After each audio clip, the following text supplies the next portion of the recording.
Are you running from something? That feeling of unease that makes you reach for your phone or turn on the TV? What if I told you that your distractions are actually trying to tell you something important? Stay with me because you're about to find out how to listen.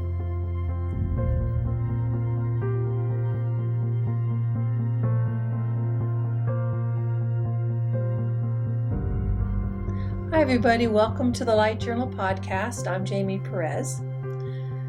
I know why you distract yourself all the time. I've been guilty of it far too many times myself. And it's because you're thinking, feeling, or sensing something that makes you uncomfortable. So, of course, you're going to pick up your phone to check your texts or scroll through social media or watch the news because all of those things feel a lot less threatening than taking a moment to explore what you're feeling and why. Our brains and emotions can pick up a lot of stuff that we simply don't want to deal with.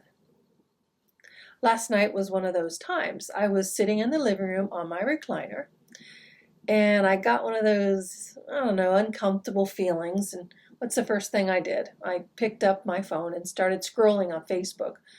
When I came across one of those online books that you can read a few chapters for free, I just started reading. It wasn't that I was particularly interested in it, but it was better than sitting with the feeling.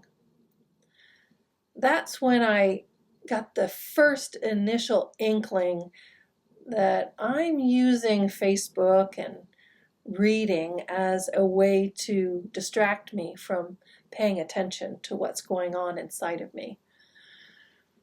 Now, when I'm at work, I might get that feeling, but instead of scrolling my phone, I might just get up and take a walk or go to the fitness center, scan some online news on my computer, or maybe even grab a drink in the lunchroom. When I'm at home, I have a lot of other choices. I can play with my dog, clean the house, or do one of my many hobbies. The point is, instead of sitting with those feelings, I busy myself with something else. So let me be clear about something, though. None of these distractions are good or bad. This isn't any value judgments. It's just they're tools that I use to avoid sitting with those feelings. There's nothing wrong with spending a little time on social media or exercising. It's why we're doing those things that matters. Avoidance is the issue.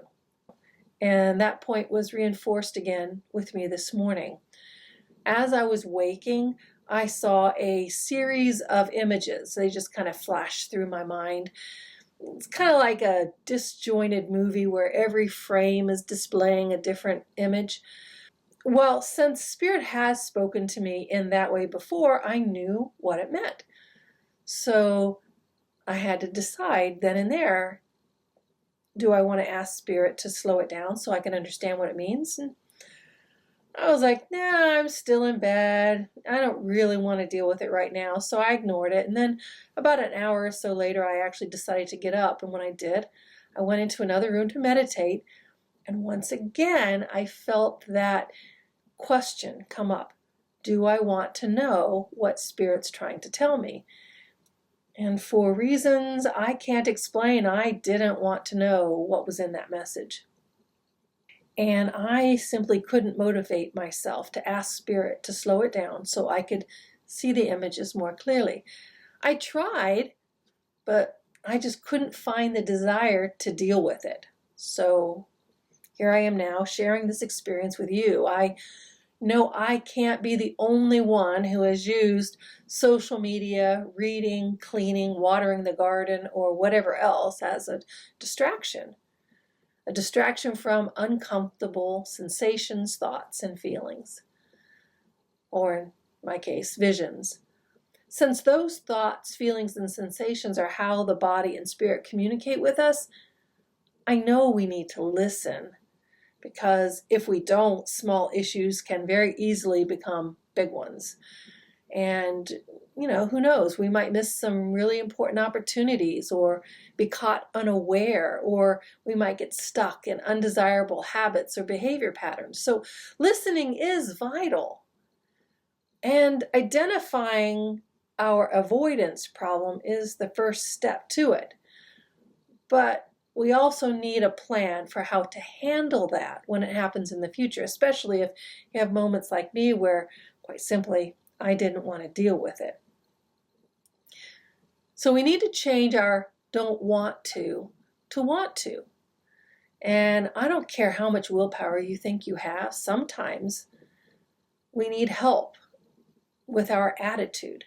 We need an attitude adjustment from maybe outside, or actually rather inside, specifically from your spirit guides or higher self. If you've ever done shadow work on yourself, you already know what I mean by this. Tackling past traumas and hidden damage is incredibly difficult. So we develop coping strategies just to live with the damage. Now, yeah, sure, there may be occasional outbursts when we're triggered, but life is doable. Except that it isn't striving, it's only surviving. We can do better than that, but only if we motivate ourselves to dredge through the things we've tried to forget. I suspect most people prefer to leave their traumas in the past, even though it's still affecting their present. Because shadow work is emotionally, psychically, and physically exhausting. That's where asking Spirit for an attitude adjustment is essential. Since this has been one of my most effective tools for shadow work and recovering from past traumas, well, I was able to work through all my past issues when I ask for the desire to do so. I asked Spirit to help change my I don't want to yeah, I want to. And I figure if it worked for the really big stuff in my past, it should work just as well with the smaller but no less important present stuff.